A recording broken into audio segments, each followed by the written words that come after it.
Hello friends, welcome to the Logical Studies. I am your host and friend, Advocate Lakshya Chaudhary.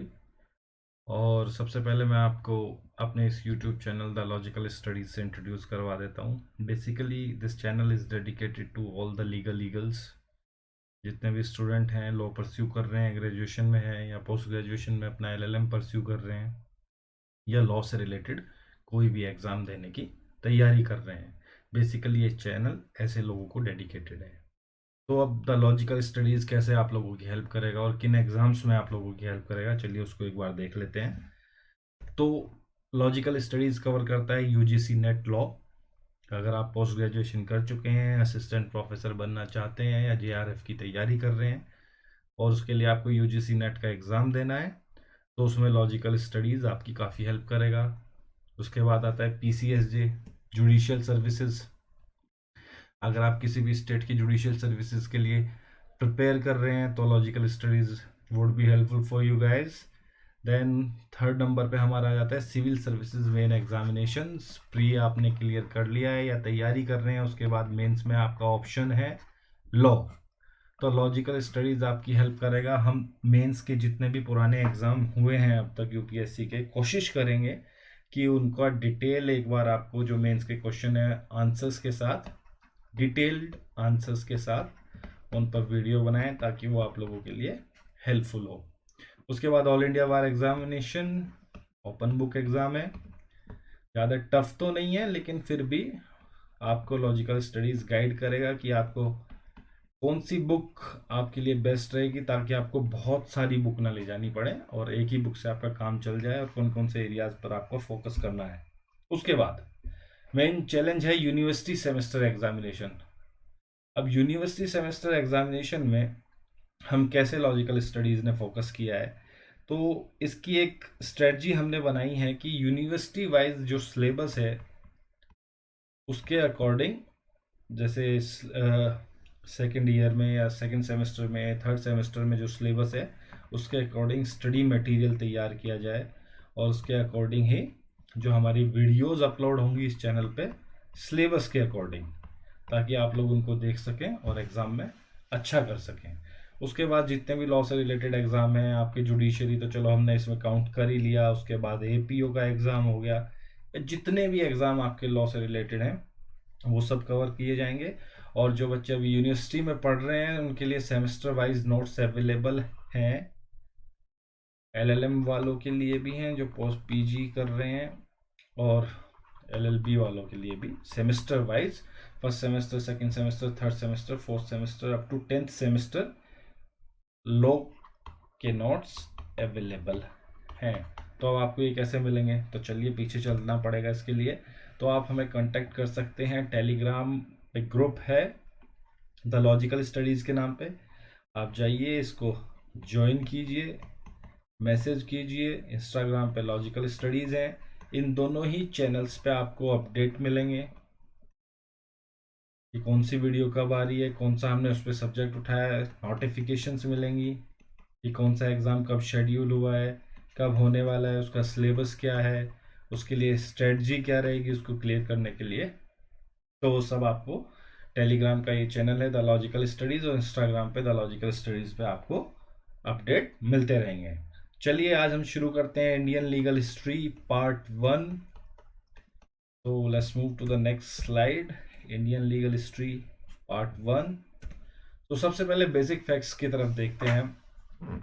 तो पहला point हमारा कहता है the British empire India was the creation of a petty company which was originally formed for developing British commercial interest in overseas country। तो इस पूरे point में एक तो ये इंपॉर्टेंट है पेटी कंपनी, और second for developing British commercial interest in overseas थी। तो सबसे पहले क्या हुआ कि ब्रिटेन एम्पायर ने एक छोटी सी कंपनी बनाई और उसको एक काम दिया कि आप ओवरसीज में ब्रिटिश एम्पायर का कमर्शियल कामकाज देखिए और हमारे व्यापारिक हितों को बढ़ाइए, ओवरसीज कंट्रीज में जाके उनसे मेलजोल बनाइए, व्यापार कीजिए और ब्रिटेन एम्पायर के लिए मुनाफा लेकर आइए। तो सबसे पहले एक पेटी कंपनी को बनाया गया, उसको बता दिया गया कि आपको ब्रिटिश कमर्शियल इंटरेस्ट को ओवरसीज में डेवलप करना है। सेकंड पॉइंट क्या है कि इस कंपनी में कौन कौन था। A company of London merchants was formed in 1599 which consists of George Earl of Cumberland and 215 aldermen and burgesses of City of London। तो बेसिकली इसको तीन भागों में हम बांट सकते हैं। सबसे पहले तो देखेंगे कि ये बनी कब थी। 15वीं शताब्दी के अंतिम वर्ष में 1599 में इस कंपनी को बना दिया गया। इसमें जॉर्ज अर्ल ऑफ कम्बरलैंड थे, उनके अलावा 215 एल्डरमैन थे and burgesses of city of London थे। हालांकि बहुत महत्वपूर्ण नहीं है ये पॉइंट, इतना इंपॉर्टेंट नहीं है कि इसको याद किया जाए, लेकिन अगर क्वेश्चन आता है एग्जाम में तो हम इसको लिख सकते हैं step wise. Now the third point, what was the name of the company. So the company was called Governor and Company of Merchants of London trading into East Indies। Governor and Company of Merchants of London trading into East Indies, which later came to be known as East India Company। तो जब 1599 में इस company को बनाया गया तो इसका original नाम था governor and the company of merchants of London trading into east Indies, और बाद में इसका नाम बदल के कर दिया गया East India Company. So my dear friends, legal eagles, I hope कि यहाँ तक आप सबको क्लियर है। चलते हैं नेक्स्ट स्लाइड पर। Now the charter of 1600, formation of East India Company. So this charter is very important. Charter of 1600 exam में इस पे क्वेश्चन लगभग 90% आता ही आता है। चलिए इसके एक बार पॉइंट्स देख लेते हैं। The east India company was incorporated in England on December 31st, 1600 by the charter of Queen Elizabeth, which defined the constitution, powers and the privileges of company। तो 1599 में तो उसको बनाया गया था। उसके बाद 1600 में क्वीन एलिजाबेथ ने एक चार्टर इशू किया जिसको चार्टर ऑफ 1600 कहते हैं, और charter related to the establishment of East India Company भी हम उसको बोल सकते हैं। So that was on December 31st, 1600। उसमें क्वीन एलिजाबेथ ने डिफाइन किया उस चार्टर में what will be the constitution of the company, what will be the powers of the company and what will be the privileges provided to the company। ये सब उस charter में था। तो यहाँ बेसिकली 3 पॉइंट बन जाते हैं हमारे। पहला तो है इंपॉर्टेंट, चलिए रख लेते हैं, इसकी डेट क्या थी, 31st 1600, December 31st 1600। और उस चार्टर में क्या था, constitution first, what will be the constitution of company, second powers of company and the third one privileges of the company. चलिए नेक्स्ट पॉइंट पर चलते हैं। The management of the company was vested in the hands of the governor and 24 directors and it was granted exclusive privileges of trading with the East Indies from the Cape of Good Hope to the Strait of Magellan। तो अब second point हमारा बहुत important है। इसमें इसका constitution है कि इसमें कौन कौन होंगे और ये कहाँ से कहाँ तक बिजनेस करेगी। तो इस कंपनी में किस किस को रखा गया, एक governor, in the hands of the governor, management of the company was vested in the hands of the governor, and with governor there were other 24 directors। so this was the constitution of the company कि governor होगा, governor के अलावा 24 और director होंगे, और इसको exclusive privilege दे दिया गया कि आप ईस्ट इंडीज से लेकर केप ऑफ गुड होप से स्ट्रेट ऑफ मैगेलन तक बिजनेस करेंगे। अब ये स्ट्रेट ऑफ मैगेलन क्या है, basically there is a distance between Cape of Good Hope to Strait of Magellan is 6953 kilometres. काफी बड़ा दायरा दिया गया कंपनी को बिजनेस करने के लिए, approximately 7000 kilometres. This is the distance between Cape of Good Hope to Strait of Magellan. अब ये स्ट्रेट ऑफ मैगेलन क्या है, basically it was discovered by Ferdinand Magellan, एक नाविक थे। उन्होंने घूमते घूमते, मतलब वो निकले थे अपने शिप के साथ, तो उन्होंने 1520 में, ज़्यादा इंपॉर्टेंट नहीं है लेकिन फिर भी नॉलेज के लिए मैं आपको बता रहा हूँ, साल 1520 में इसको डिस्कवर किया था, जिसके बाद उनके नाम पे इसको स्ट्रेट ऑफ मैगेलन कहा गया। उनका नाम था फर्डिनेंड मैगेलन। मैं यहाँ पर लिख देता हूँ FARDINAND, फर्डिनेंड मैगेलन। उसके बाद इसको कहा गया है स्ट्रेट ऑफ मैगेलन और Straits of Magellan. Now the third point is other British subjects were prohibited from interfering with the privilege of company। तो ये इसको मैं एक्सक्लूसिव प्रिविलेज कहूँगा कि जितने भी ब्रिटिश सब्जेक्ट्स थे, अदर मतलब ब्रिटिश ऑफिशियल्स थे जो हायर पोस्ट पे थे, जिनसे ये लगता था कि वे कंपनी के प्रिविलेजेस के साथ या कंपनी की पावर्स के साथ इंटरफेयर कर सकते हैं, उनको साफ साफ मना कर दिया गया कि आप इंटरफेयर नहीं करेंगे कंपनी के प्रिविलेजेस के साथ। तो चार्टर ऑफ 1600 हमें तीन बातें बताता है बेसिकली, कि क्वीन एलिजाबेथ ने जो चार्टर 1600 में इशू किया, वो दिसंबर 31 1600 में किया गया। उसमें कंपनी की कॉन्स्टिट्यूशन, पावर और प्रिविलेजेस बताए गए। सेकंड पॉइंट हमें कहता है कि कंपनी का जो मैनेजमेंट था वो एक गवर्नर और गवर्नर के साथ 24 other directors were there with governor, उनके हाथों में था। और इसी पॉइंट में हमें ये बताया गया कि कंपनी कहाँ से कहाँ तक बिजनेस कर सकती है, from East Indies, from the Cape of Good में ईस्ट इंडीज से लेकर स्ट्रेट ऑफ मैगेलन तक, दैट इज अराउंड 6,953 किलोमीटर्स, लगभग 7,000 किलोमीटर। और जितने भी ब्रिटिश सब्जेक्ट्स थे उन सबको कहा गया कि आप कंपनी के प्रिविलेजेस के साथ कोई इंटरफेयर नहीं करेंगे। So my dear friends, let's move to the next slide. Now the organisation of the company. अब इसमें क्या है, initially the company was established for 15 years.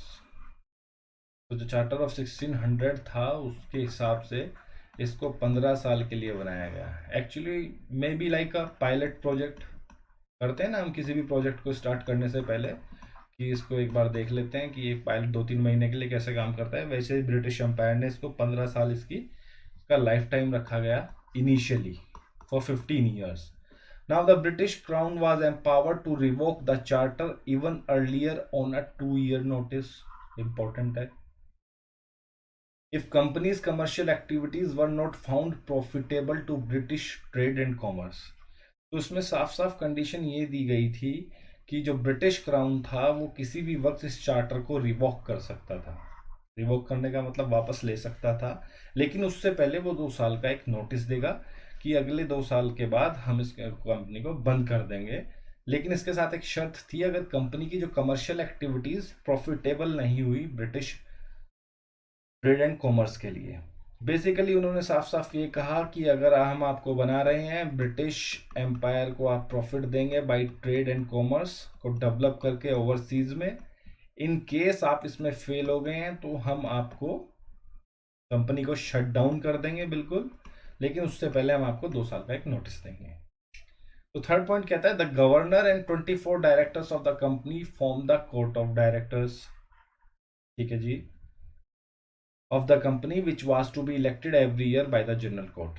So there was a general court.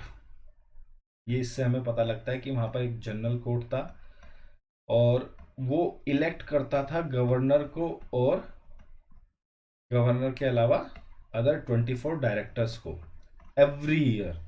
So the governor and 24 directors of the company formed the court of directors of the company which was to be elected every year by the general court. चलिए तीसरे point पर चलते हैं। ये कहता है the director whose turnover lasted for 1 year could be ousted even earlier by the general court if they were considered unfit or inefficient। ठीक है, जो डायरेक्टर था उसका टर्म था केवल 1 साल के लिए, लेकिन अगर ऐसा लगता है कि वो इनएफिशिएंट हैं या अनफिट है इस पोस्ट के लिए, जनरल कोर्ट को अगर ऐसा रियलाइज होता है तो वो उनको 1 साल से पहले भी हटा सकते थे। सो ऑर्गेनाइजेशन ऑफ कंपनी में ये है कि इसको 15 साल के लिए बनाया गया। फर्स्ट पॉइंट हमारा ये कहता है। और सेकंड पॉइंट हमारा ये बोलता है कि अगर कंपनी प्रॉफिटेबल नहीं हुई ब्रिटिश एम्पायर के लिए तो उसको 2 साल का एक नोटिस दिया जाएगा और उसके बाद इस चार्टर को रिवोक कर लिया जाएगा। और जो गवर्नर और 24 डायरेक्टर्स थे उनको जनरल कोर्ट एक इलेक्ट करता है एवरी ईयर, और डायरेक्टर जो 24 डायरेक्टर्स थे गवर्नर के अलावा, उन डायरेक्टर्स का जो टर्म था वो 1 साल का था। और अगर वो उस 1 साल में अगर जनरल कोर्ट को रियलाइज होता है कि वो अनफिट और इनएफिशिएंट है फॉर दैट पोस्ट, तो वो उनको उसी वक्त हटा सकता है उस पोस्ट से। तो चलिए चलते हैं नेक्स्ट स्लाइड पर। Now the legislative power of East India companies. तो फ्रेंड्स इसको थोड़ा सा ध्यान से देखिएगा, इंपॉर्टेंट है। The company was granted certain limited powers of legislation. So it's very important कि कंपनी को पावर्स दी गई थी लेजिस्लेशन की, कि वो लेजिस्लेट कर सकते हैं, वो कोई भी लॉ बना सकते हैं। किस लिए बना सकते हैं? ताकि कंपनी का जो काम काज है वो सुचारू ढंग से चलता रहे, अच्छी तरीके से चलता रहे, और जिस मोटिव के लिए कंपनी बनाई गई है उस मोटिव को फुलफिल करने के लिए वो कुछ अपने सेट ऑफ रूल्स बना सकते हैं, बाईलॉज बना सकते हैं, ऑर्डिनेंसेस बना सकते हैं। तो सेकंड पॉइंट इसी बारे में बात करता है। The charter authorize the company to make bylaws, ordinances etc. for the good government, for its servant and the officers, and for advancement of trade and traffic। तो कंपनी को ये लेजिस्लेशन की पावर्स स्पेसिफिकली इसलिए दी गई है, एक तो company जो बिजनेस कर रही है वो एक बहुत बड़े एरिया में कर रही है, लाइक 6,953 किलोमीटर का जो मैंने आपको एरिया बताया है, Cape of Good Hope East Indies से लेके स्ट्रेट ऑफ मैगेलन तक, लगभग 7,000 किलोमीटर तक।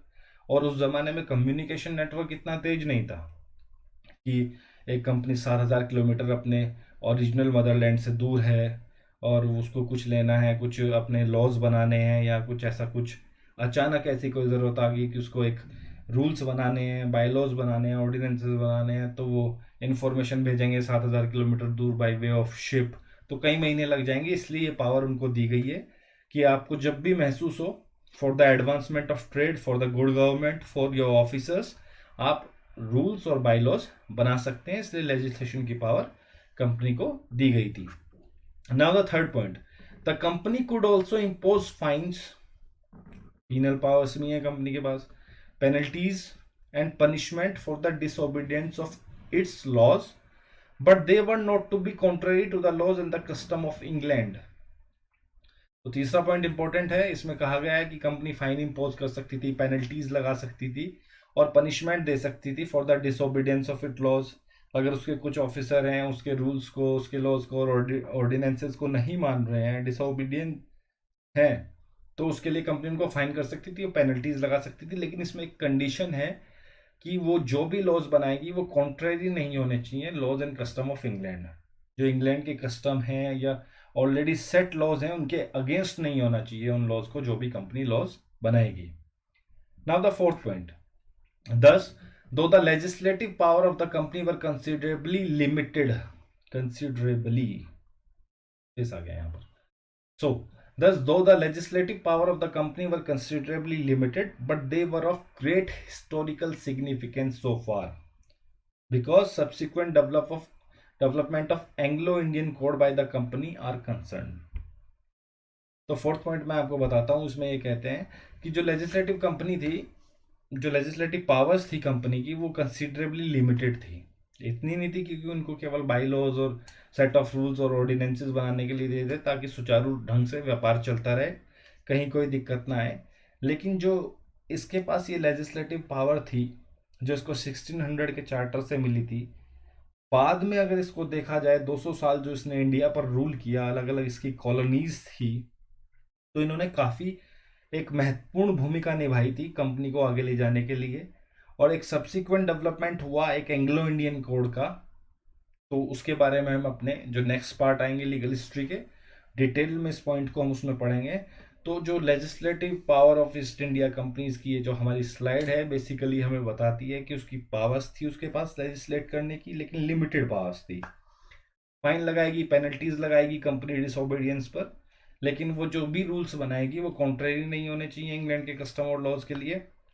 तो चलिए नेक्स्ट स्लाइड पर चलते हैं, वो क्या बात करती है। तो नेक्स्ट स्लाइड है thank you. So my dear friends, this was the part 1 of Indian legal history, और पार्ट 2 के लिए आप इस चैनल को सब्सक्राइब कर लीजिए, और जैसे ही पार्ट 2 आएगा आपके पास एक नोटिफिकेशन आ जाएगी। और द लॉजिकल स्टडीज़ अपनी पूरी कोशिश करेगा कि आपको टाइम के साथ quality material by way of videos available करवाता रहे। So thank you so much for watching this video. So this is your friend advocate Lakshya Chaudhary signing off for the day. Bye bye, take care.